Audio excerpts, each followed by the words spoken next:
Ora, pedi-lhe para não se ir embora, porque ainda íamos a mais um sítio e vamos regressar a uma das mais antigas vilas de Portugal. Falo de Ponte de Lima. Já lá estivemos, vamos voltar lá. Está a nossa querida Catarina, que já teve a oportunidade, Catarina, tiveste a oportunidade de provar aquele arroz de sarrabulho.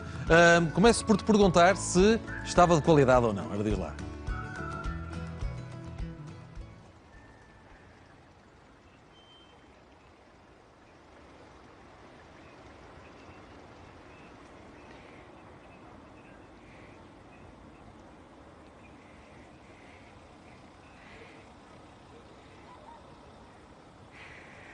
Como eu disse, olá Pedro, antes de mais, e olá lá em casa, como eu disse no final da reportagem no restaurante em Canada, aquele arroz estava maravilhoso, estava de comer e chorar por mais, portanto eu garanto-te e aconselho-te a passar por aqui e provar esta grande iguaria. E como tu disseste agora, eu estou aqui em Ponte de Lima, que é a vila mais antiga de Portugal.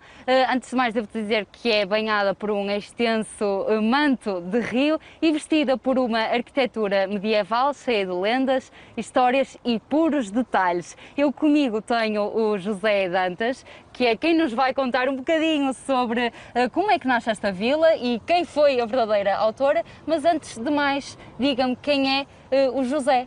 Olá Catarina, o José Dantas é um técnico do município de Ponte de Lima. Sou conservador no Museu dos Terceiros, que é um museu de arte religiosa muito importante aqui em Ponte de Lima, e também trabalho no Centro de Interpretação de História Militar, aqui de Ponte de Lima. E como é que nasce o amor pela história? O amor pela história nasce precisamente pela minha ligação ao museu, porque quem tem património e peças à sua guarda é natural que vá, portanto, procurar informação sobre esse espólio, sobre esse património. Além disso, eu também costumo fazer, ou melhor, costumava, porque hoje em dia os tempos não são muito propícios para isso, fazer muitas visitas guiadas aqui no centro histórico, e quando nós somos confrontados com muito tipo de perguntas, também temos que nos preparar para saber responder a essas perguntas e, portanto, temos que estar sempre a atualizar-nos. E agora eu vou-lhe fazer a pergunta principal, que é o que realmente nos interessa, que é como é que nasce esta vila que é cheia de história e de lenda? Bem, a vila de Ponte de Lima está, daqui a 4 anos, vai cumprir 9 séculos de história, portanto 9 séculos desde o momento em que a rainha Dona Teresa fez vila o lugar de ponte. Portanto, a ponte não é exatamente esta aqui onde estamos, que é já uma ponte gótica medieval, mas a ponte romana que se encontra... A verdadeira ponte fica do outro lado. Exato, fica do outro lado, portanto, mesmo a seguir à igreja de Santo António da Torre Velha. E foi, portanto, foi devido à existência dessa ponte, que já tem dois milénios de história, que a rainha Dona Teresa achou por bem, como ela disse, fazer vila. Lembra-se de quantos habitantes é que tinha? Lembra-se não, conhece, se sabe quantos habitantes é que tinha a vila no início? Isso é muito difícil. Nós sabemos que antes de ser outorgado o foral, o que era este espaço aqui onde agora se estende a vila? Isto no fundo era apenas um conjunto de campos, era uma vila agrária, eram áreas agrícolas com povoamento muito disperso, portanto com pouquíssimos habitantes. Sabemos também que já existia uma igreja, um templo chamado Santa Maria de Ponte, que aparece mencionado em vários documentos, mas portanto não passava disso.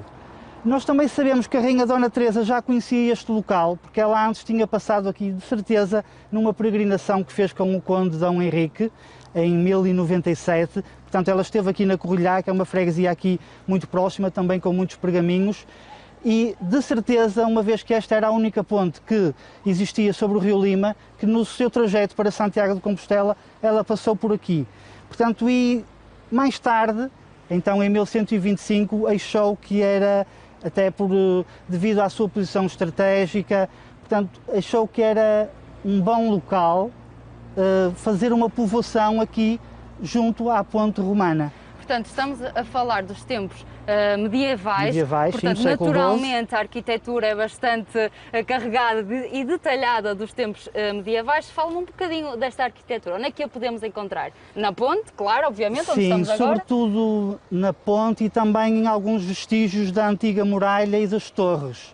É preciso dizer que quando a Rainha Dona Teresa deu o foral, no século XII, a ideia era fortificar esta povoação.